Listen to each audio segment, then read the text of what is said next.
ओम। आचार्य श्री सप्तम सूत्र में बताया गया है कि आत्मा स्वभाव से मुक्त है, स्वभाव से मुक्त है, बद्ध नहीं है। नहीं, ये कहाँ पर बताया गया? न स्वभाव बद्धस्य, यहाँ पे है कि स्वभाव से बद्ध नहीं है आत्मा,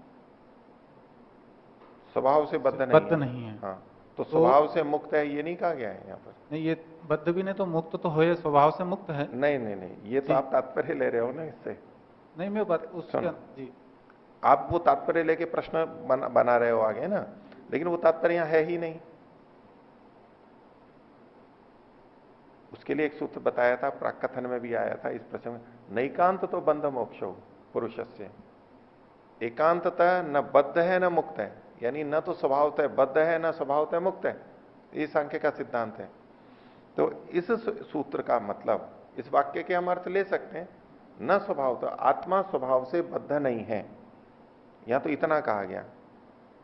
अब इसका कोई एक अर्थ ये ले सकता है कि इसका मतलब है स्वभाव से मुक्त है, लेकिन स्वभाव से मुक्त है तो प्रश्न तो वहां भी आएगा, अगर स्वभाव से मुक्त है तो फिर कभी भी बंधन में नहीं आएगा वो।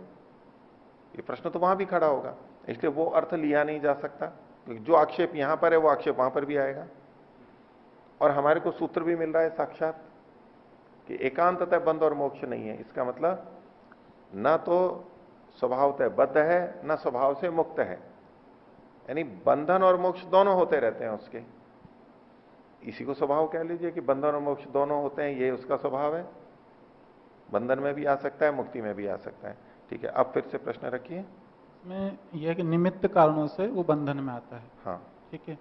तो कभी न कभी तो सृष्टि बनी होगी प्रथम रूप से, तो वहां क्या निर्णय हुआ होगा कि इन आत्माओं को बंधन में डाला जाए, क्योंकि उससे पहले तो सृष्टि बनी नहीं। हम्म, शुरुआत तो कहीं ना कहीं से होगी हम्म, कि इस प्रकार की विविधता आई है वृक्षों में या जीव जंतुओं या मनुष्यों में, कि ये ठीक है। डिपार्टमेंट इनको या ये योनि हम्म, दी जाए। तो हम्म, वहां क्या निर्णय रहा होगा? जी। अब इसमें भी जो आपका कथन है, तो कुछ चीज मान करके है आपका कथन, ये मान के कि कभी ना कभी तो शुरू हुआ होगा,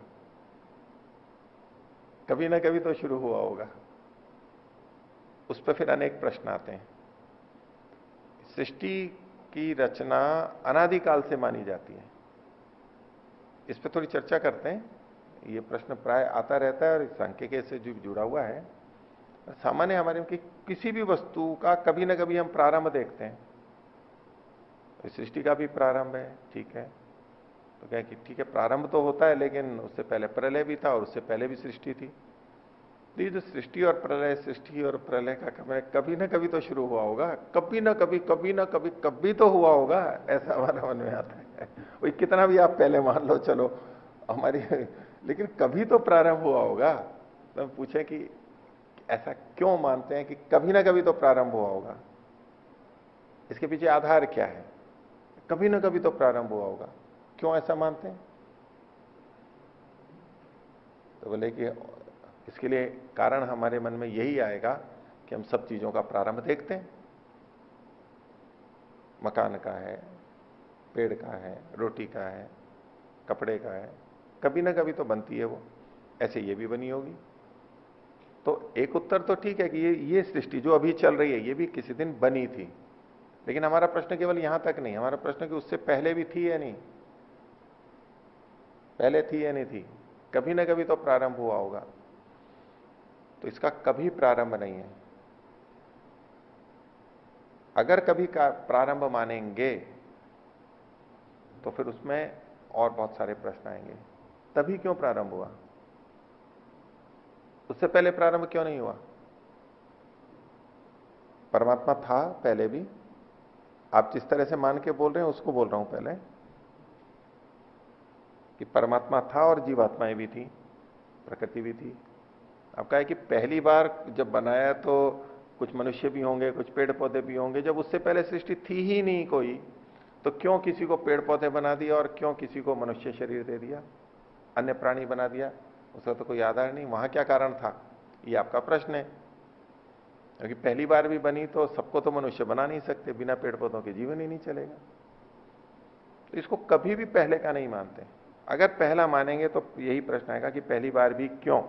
और जो प्रश्न आप भी खड़ा कर रहे हो वो भी प्रश्न रहेगा कि किसी को पेड़ पौधे और किसी को मनुष्य जीवन क्यों। इसका कोई उत्तर नहीं आता।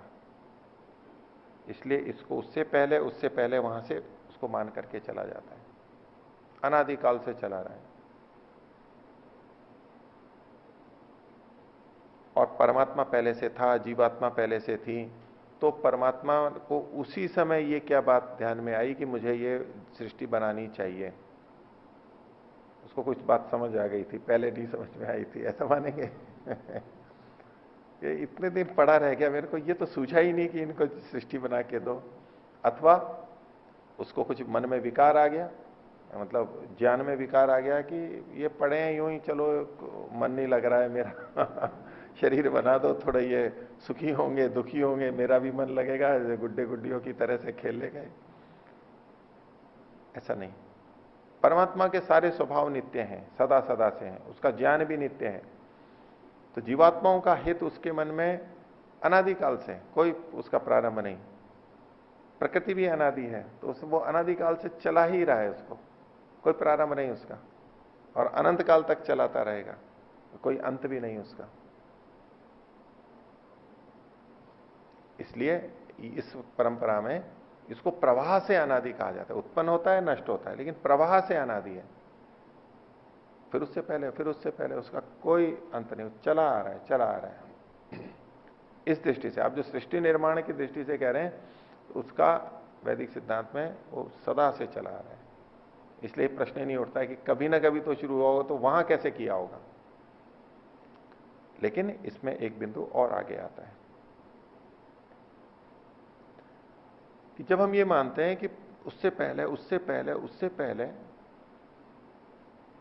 तो शास्त्रों में इसको एक दूसरी दृष्टि से कहते हैं, इसको कहते हैं अनवस्था दोष।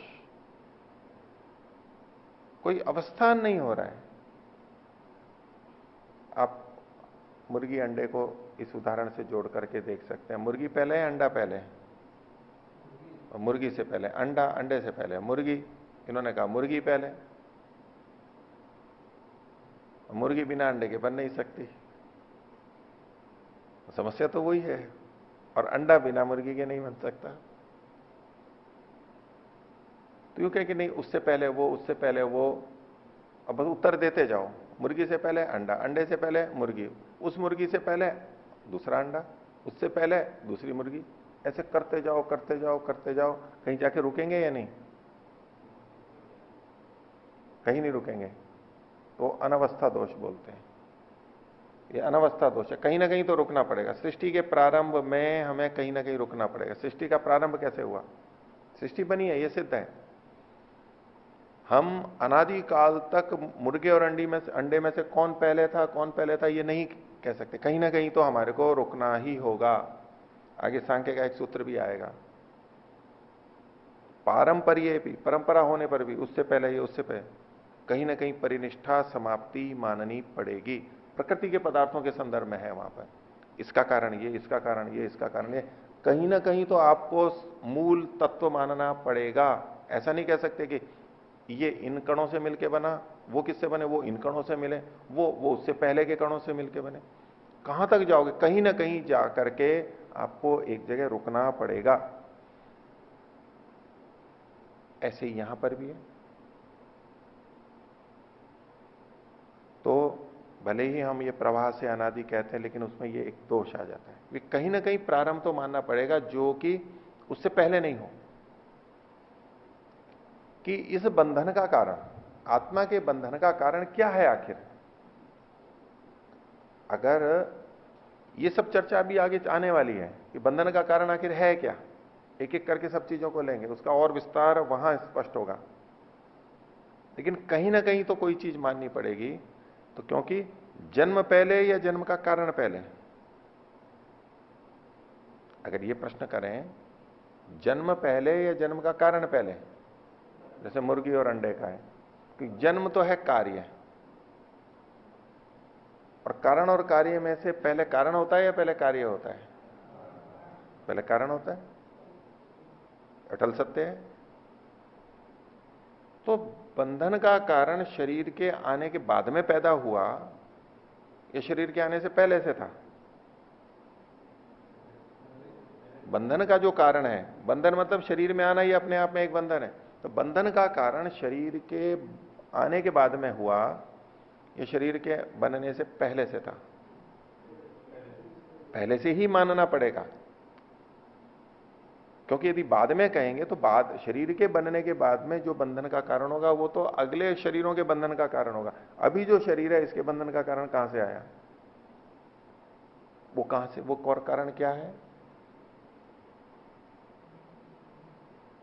तो ये चर्चा आगे चलेगी कि बंधन का वास्तविक कारण क्या है, इस बंधन का वास्तविक कारण क्या है। और ये जो परंपरा से देखते हैं, इसलिए वहां पर यह माना जाता है कि जो पहला जन्म होगा, पहला जन्म का मतलब ये नहीं कि काल की दृष्टि से, मुक्ति के बाद का जो जन्म होगा वो पहला जन्म कहीं ना कहीं हमारे को अकारण मानना पड़ेगा। अपना कारण नहीं होगा, उसमें हमारा अपना कारण नहीं होगा, ये तो कहीं ना कहीं मानना पड़ेगा। अगर हम इस सृष्टि से पहले की, उससे पहले की सृष्टि, उससे पहले की सृष्टि, हर सृष्टि के प्रारंभ में जो शरीर आ रहा है वो पिछली सृष्टि के कर्मफल के अनुसार आ रहा है, तो यूं यूं पीछे पीछे मानने का बोलते हैं, लेकिन वो अनवस्था दोष आता है वहां पर। तो इसलिए कहीं ना कहीं बीच में हमारे को वो प्रक्रिया देखनी ही होगी, और वो कारण कुछ और होगा।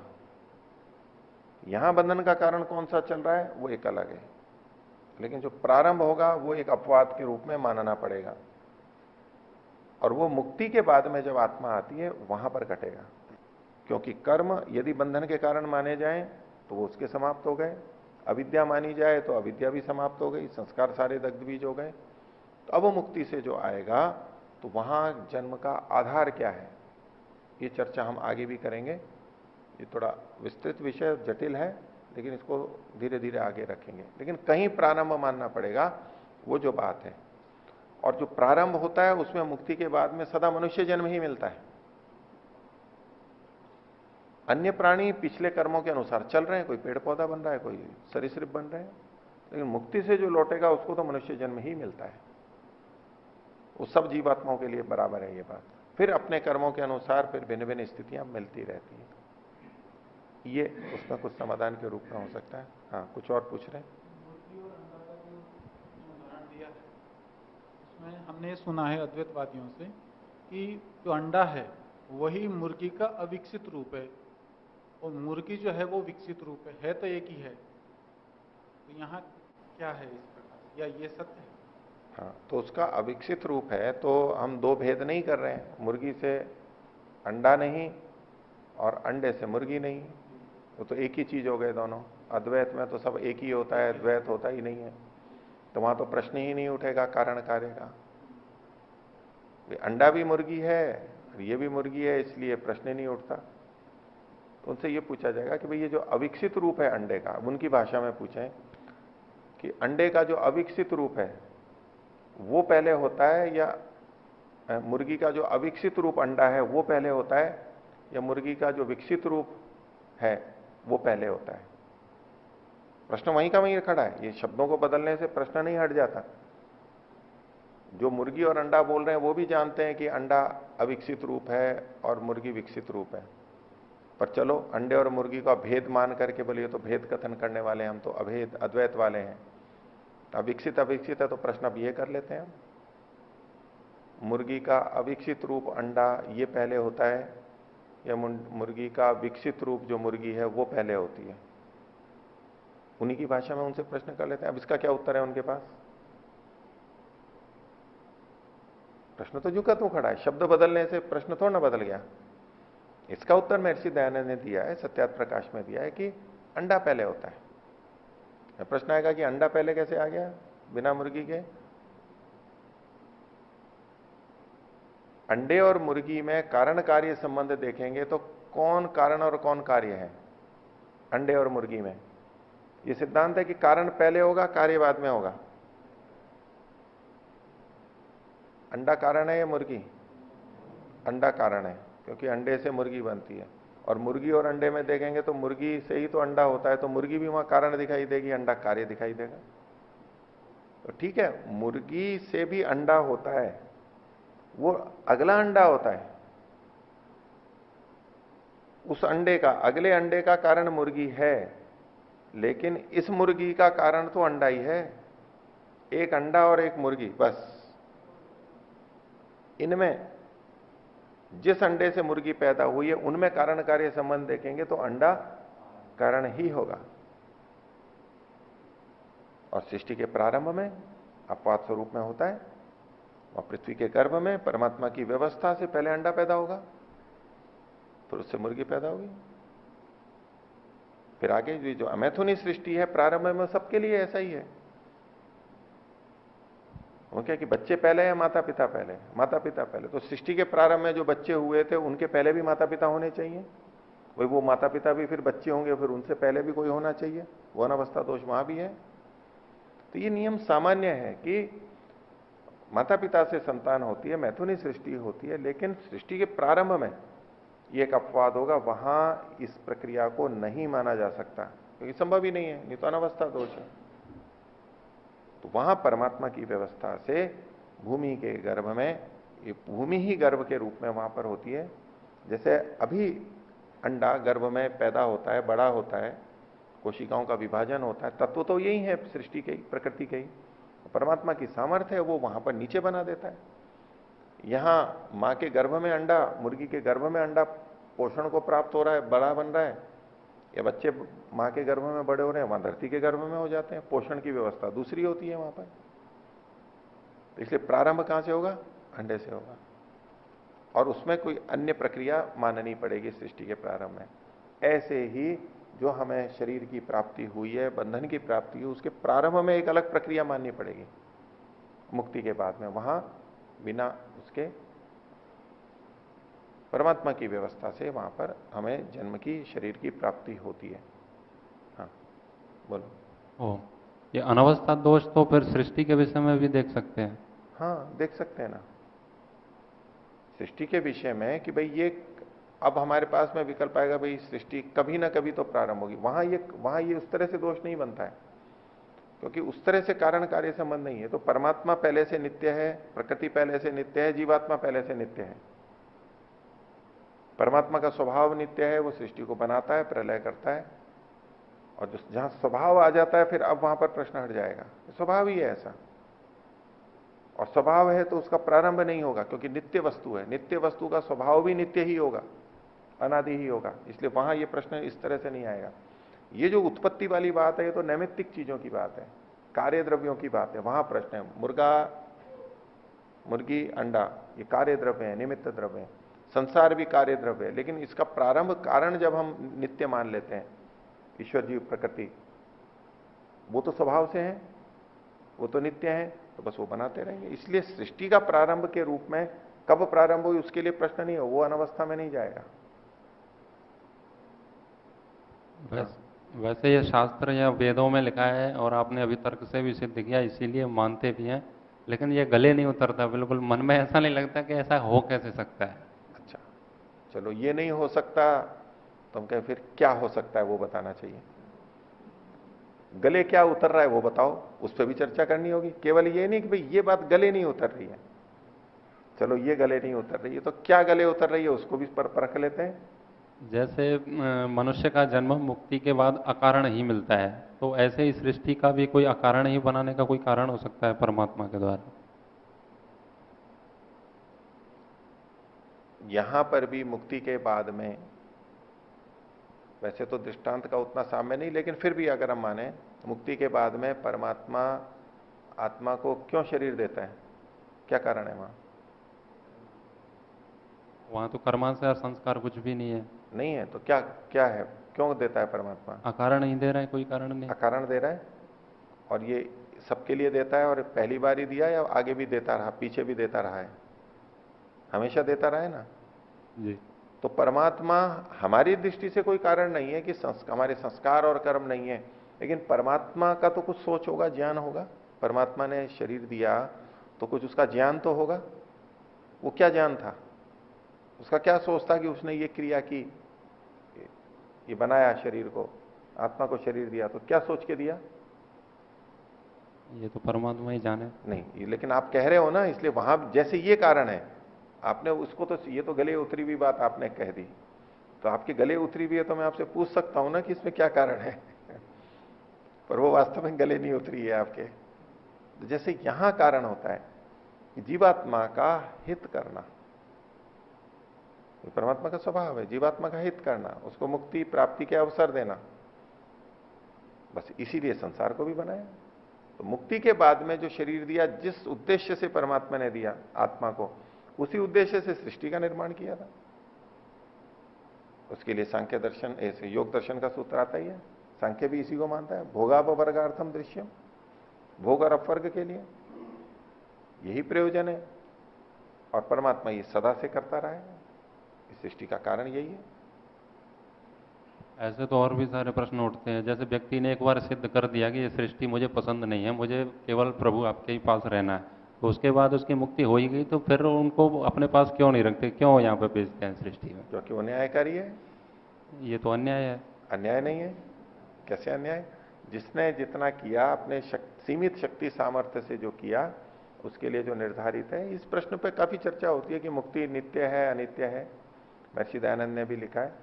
तो जीवात्मा की सामर्थ्य ऐसी नहीं है, महर्षि ने लिखा है, कि वो सदा सदा के लिए भोग सके, और ईश्वर का न्याय भी है, और उसके बाद में वो फिर जन्म देता है और फिर उसको उस प्रक्रिया में देता है। जितना उसने किया उसका उसका फल दे दिया, बहुत बड़ा फल दे दिया। और अगर यू माने कि फिर तो यही है कि परमात्मा इस सृष्टि बनाता ही क्यों, वैसे ही आनंद दे देता। जब सृष्टि थी ही नहीं, आत्मा अकेली थी, तो ना तो दुख था, ना तो सुख भी नहीं था, तो दुख भी नहीं था, इसने बनाया ही क्यों? ये तो प्रश्न तो बने रहेंगे, लेकिन इनके समाधान भी होते हैं। अगर लेकिन हम प्रारंभ मानेंगे तो प्रश्न अधिक बनेंगे। हम सृष्टि का प्रारंभ कभी मानेंगे तो उसमें अधिक प्रश्न रहेंगे, वो अनुत्तरित रहेंगे।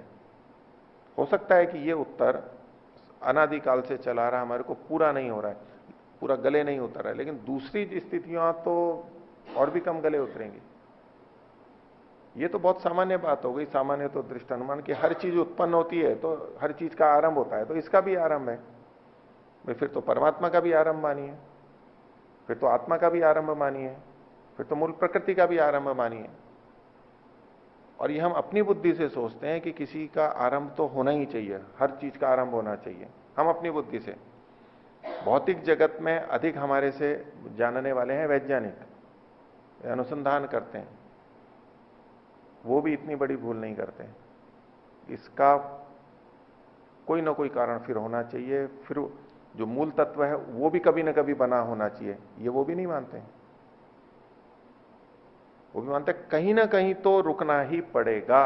क्यों रुकना पड़ेगा? नहीं तो अनवस्था दोष आ जाएगा, ऐसा संभव ही नहीं है। तो मूल तत्व नित्य है, ये विज्ञान भी मानता है। आपसे अधिक, यानी हम सामान्य व्यक्तियों से अधिक वो भौतिकवादी हैं, भौतिक पदार्थों को जानते हैं, वो भी इसी निर्णय पर पहुंचे हुए हैं, इसमें कोई दो राय नहीं है।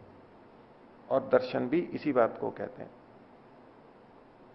सांख्य का एक सूत्र भी आगे आएगा, मूले मूला भावात अमूलम मूलम। मूल में मूल नहीं होता है, वो अंतिम चीज तो कोई ना कोई होगी। ये जो अनुसंधान सारे चल रहे हैं कि मूल कण कौन सा है, हिग्स बोसोन को नाम से जो कह रहे हैं, फिर और भी खोज रहे हैं, वो जो गॉड पार्टिकल है, मूल तत्व क्या है, यही तो खोज है। मूल तत्व का मतलब जिसके पहले और कोई उसका विभाजन नहीं हो सकता हो, वो किसी और से ना बनाओ, नित्य हो, ये तो वो भी स्वीकार करते हैं। हम अपनी सामान्य बुद्धि से नहीं, कुछ ना कुछ तो होना चाहिए भाई। इस विषय में भौतिक विज्ञान को भी जो जानते हैं वो क्या कहते हैं, वो उनकी दृष्टि देखिए, नित्य तो तत्व मानना ही पड़ेगा। ये तो बच्चों वाली बात होगी, नहीं इसका भी कोई ना कोई बनाने वाला होगा, इसका भी कोई ना कोई बनाने वाला होगा, नहीं। परिपक्व बुद्धि में दर्शन बुद्धि की युक्ति की दृष्टि से अनादि तत्व तो मानना पड़ेगा। अब वो अनादि तत्व एक है, दो है, तीन है, फिर ये अलग विचारना है। तो त्रैतवाद में तीनों को मानना पड़ेगा, तीनों तत्व होंगे। तो परमात्मा जब नित्य है और जीव भी नित्य है, प्रकृति भी नित्य है, तो परमात्मा के द्वारा आत्मा के लिए जो किया जाता है वो भी सदा से चलेगा, स्वभाव से वो भी नित्य ही होगा। इसलिए यह सृष्टि अनादि काल से चली आ रही है, इससे अधिक उपयुक्त उत्तर नहीं हो सकता। हमारे को जब भी समझ में आए, जितना भी समझ में आए, लेकिन इससे अधिक अच्छा उत्तर नहीं हो सकता। कठिन तो है क्योंकि हमारे को प्रत्यक्ष नहीं है और हम प्रत्यक्ष पे ही केंद्रित रहते हैं, माना ही नहीं जाता। ये बात छोड़ दीजिए, एक छोटा उदाहरण सांख्य दर्शनकार ने पहले दिया, आगे देंगे। कि हम किसी दूसरे स्थान पर जाते हैं तो हमें दिशाओं का बोध नहीं रहता है। और हम अपने घर और जहां रहते हैं उसके हिसाब से मेरे को लगता है कि इधर पूर्व दिशा होनी चाहिए। एक मन में वैसे ही आता है कि नहीं इधर होनी चाहिए, और दूसरा वहां का रहने वाला कहे नहीं पूर्व दिशा इधर है, फिर भी कि नहीं मेरे को तो यही लग रहा है कि इधर है। वो कब तक उसका दूर नहीं होता जब तक वो उगते हुए सूर्य या अस्त होते हुए सूर्य को देख नहीं लेता है।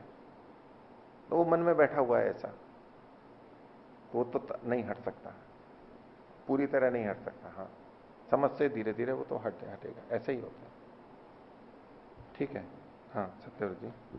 आचार्य जी, जैसे आपने कहा कि मुर्गी और अंडे में पहले अंडा है, परंतु जब सृष्टि का निर्माण हुआ है, इस सृष्टि का ही मानते हैं, तो उस समय तो ईश्वर ने युवावस्था में सभी प्राणियों को, मनुष्य आदि अन्य प्राणियों को भी निर्मित किया, यानी बनाया। तो फिर पहले मुर्गी हुई, उसके बाद अंडा हुआ ना। ये हम कहते हैं कि भाई ईश्वर ने सृष्टि में युवा समर्थ स्त्री पुरुषों को उत्पन्न किया, और ऐसा ही अन्य प्राणियों के लिए भी लगेगा। ठीक है, तो परमात्मा ने सीधे ही युवा बना दिया या वो छोटे से बड़े बने थे? मैं प्रश्न कर रहा हूं आपसे जी। कि जब ये कथन है, क्या उसका ये मतलब है कि परमात्मा ने बस एक काल में सीधे युवा स्त्री पुरुष को या इनको पैदा कर दिया? उसके साथ ये भी बात जुड़ी है ना कि कैसे पैदा हुए? पृथ्वी के गर्भ में थे, और फिर युवा, जैसे बच्चा आज गर्भ से बाहर आता है वो शिशु छोटा होता है, वो जो पृथ्वी के गर्भ से निकले तो उस समय वो बड़े थे, समर्थ थे। लेकिन गर्भ में क्या सीधे एक ही क्षण में इतने बड़े बना करके गर्भ से बाहर निकाले? पृथ्वी के गर्भ से ऐसा होता तो सीधे बाहर ही खड़ा कर देता, अंदर से गर्भ से निकालने की क्या जरूरत थी? पृथ्वी के गर्भ में रहे, इसका मतलब क्या है? छोटे से बड़े बने। वो पहले छोटा था ना, वो छोटा क्या था? वो अंडा ही तो था। तो आधुनिक विज्ञान ऐसा नहीं मानता। आधुनिक विज्ञान ये अलग बिंदु है, उसको अभी मत लाओ। अभी पहले हम प्राचीन दृष्टि से भी जो सोच रहे हैं उसमें, उसकी जिसके आधार पे आपने प्रश्न खड़ा किया, मैं उसके आधार पे उत्तर दे रहा हूं कि जो सीधे युवा स्त्री पुरुष आए या अन्य प्राणी आए, वो एकदम तो नहीं आए ना। इसलिए वहां भी प्रारंभ से ही वैसे ही होगा, एक कोशिका से दो, दो से चार विभाजन होते होते बढ़ करके जैसे आज होता है ऐसा वहां भी होगा। लेकिन अभी स्वभावतः जो शरीरों में गर्भ में वृद्धि होती है उसकी जगह पृथ्वी के गर्भ में थी, पोषण वहां से प्राप्त था, लेकिन छोटे से ही बड़े बने हैं, वो छोटे से ही बड़े बने हैं। इसलिए वहां भी अंडा पहले या मुर्गी पहले? ऐसी स्थिति में तो वो तो प्रकट बाद में हुई है। गर्भ से जो बाहर आए वो समर्थ आए, असमर्थ नहीं। जैसे आज छोटे बच्चे असमर्थ होते हैं, वो समर्थ होकर के निकले। अभी अंडा बाहर निकलता है, फिर मुर्गी उसको सेती है और फिर उसमें से बच्चा निकलता है। वहां पृथ्वी के गर्भ में से ही वो बच्चे निकले, ऐसे जो कि समर्थम हो, लेकिन उससे पहले अंदर तो परिपक्व हुआ है, बड़ा है। इसलिए वहां भी अंडा ही पहले माना जाएगा। मनुष्यों में भी जो जैसे पुम बीज और स्त्री बीज है, तो गर्भ में, भूमि के गर्भ में पहले वो कोशिकाएं जुड़ी, अब उसमें पोषण और वो प्रक्रिया प्रारंभ हुई, अंदर ही अंदर चलती रही, गर्भ में बड़े हो गए, तब बाहर निकल करके आए। फिर इसमें तो ऐसे भी सोचा जा सकता है कि पहले जो है वो पृथ्वी, जो अंडे का रूप है यानी बाह्य कवच है, वो पृथ्वी का ही कवर है, और वो पहले मुर्गी का ही प्रारंभिक रूप, और उसको कवर के रूप में, कवर के रूप में जैसे अंडे का कवच कवर है, उस रूप में पृथ्वी का कवर है उसके ऊपर। वैसे मान लीजिए, उसमें भी कोई दिक्कत नहीं है। इनका कहना है कि अंडे का जो खोल होता है उसकी जगह पृथ्वी का ही खोल था जी, मान लीजिए, लेकिन अंदर छोटे से तो बड़ा हुआ ना। आपका मूल प्रश्न था कि सीधे मुर्गी बड़ी बन गई तो अंडा पहले कहां से?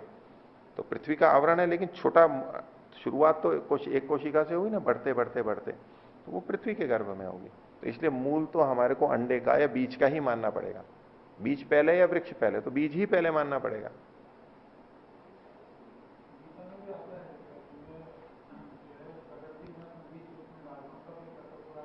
जी ठीक है। देखिए, हम थोड़ा, ये काफी विषय हो गया, जुड़ा हुआ विषय था, लेकिन हम मूल पे आए अभी वापस। पूछिए। आचार्य जी, जैसे सृष्टि के शुरुआत का प्रश्न अपन डिस्कस कर रहे हैं, लेकिन इसका जवाब न होने से उसको हम ईश्वर का नित्य स्वभाव है ऐसा करके टाल देते हैं कि क्या? नहीं, टाल तो नहीं रहे, उस पर चर्चा कर रहे हैं। दूसरा उत्तर बताइए। नहीं, हम नहीं, मीन्स पहले से जो शुरुआत कर रहे हैं, जो भी आगे के शास्त्र या ऋषि मुनि जो तो भी, उन्होंने इसका जवाब न होने से ये ईश्वर का नहीं, तो दूसरा जवाब बताना होगा। हम अगर इतना साहस कर रहे हैं कि कोई जवाब नहीं है और फिर ये टालने के लिए कह रहे हैं, तो हमारे इस कथन का आधार क्या है? ये टालने के लिए कह रहे हैं, इसका आधार क्या है? हम कुछ भी कह दें, हो सकता है, मैं तो कहने को तो कुछ भी कह दूं, ऐसा भी तो हो सकता है, ऐसा भी तो हो सकता है। भाई है या नहीं है वो पहले होना चाहिए। अगर जब हम कहते हैं ऐसा भी तो हो सकता है, तो उसके कुछ आधार होगा। विज्ञान में भी जब संभावना के लिए बात करते हैं तो कुछ ना कुछ आधार लेकर के संभावना व्यक्त की जाती है, निराधार नहीं। कई बार हम संभावना को यूं कुछ भी कहते हैं, ये निराधार क्यों? और वो कहते हैं कि ईश्वर को इसलिए खड़ा कर दिया ताकि ईश्वर के डर से व्यवस्था बनी रहे। वास्तव में ईश्वर कुछ नहीं होता है। जो ईश्वर को नहीं मानते, भाई समाज में कोई डर होना चाहिए ना, जिससे कि कोई ठीक तरह से रह सके, धर्म भीरू बना दें। इसलिए ईश्वर की परिकल्पना समाज की व्यवस्था के लिए लोगों ने की। वास्तव में ईश्वर नहीं है, ऐसा भी तो हो सकता है।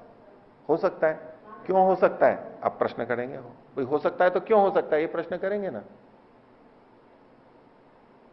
हो सकना कहने से हर चीज संभव नहीं है। मैं किसी को भी कह दूं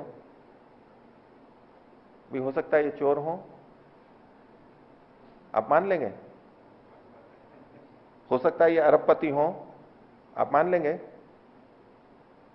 मान लेंगे क्या मेरी बात को? अच्छा, हो सकता है या नहीं, मान लो ये इनके लिए हो सकता है, लेकिन है या नहीं है इस पे हम विचार नहीं करेंगे क्या? हम कह देंगे हो सकता है। हो सकता है तो हो सकता है, तो मैं ये सज्जन भी हो सकते हैं, हो सकता है मैं ये दुर्जन भी हो सकते हैं, हो सकता है मैं ये विद्वान भी हो सकते हैं, हो सकता है मैं ये मूर्ख भी हो सकते हैं, हो सकते हैं में तो सारी चीजें हैं। तो जो जो हो सकता है वो सब मान लेंगे आप। मैं कह सकता हूं कि ये स्त्री है, हो सकता है ये स्त्री हो। अभी हो सकता है, भाई हो सकता है मैं यूं ही थोड़ा ना होता है, कुछ आधार होना चाहिए ना। हो सकता है मैं तो कभी भी इस भाषा में बात नहीं करते। हम दर्शन पढ़ रहे हैं, सामान्यतः हम ऐसा बोल देते हैं हो सकता है। भाई अगर हम इतना आग्रह रखते हैं भाई ये भी तो हो सकता है, हो सकने को हम सोचते हैं कि यही होगा, मतलब दूसरे हो सकना बता के हम दूसरे को खंडित कर देते हैं। हमने कहा कि भाई ये हो सकता है, तो मतलब दूसरे की बात खंडित हो गई। मैंने कहा ये बहुत अच्छे व्यक्ति हैं, और दूसरा कभी हो सकता है गलत भी तो हो।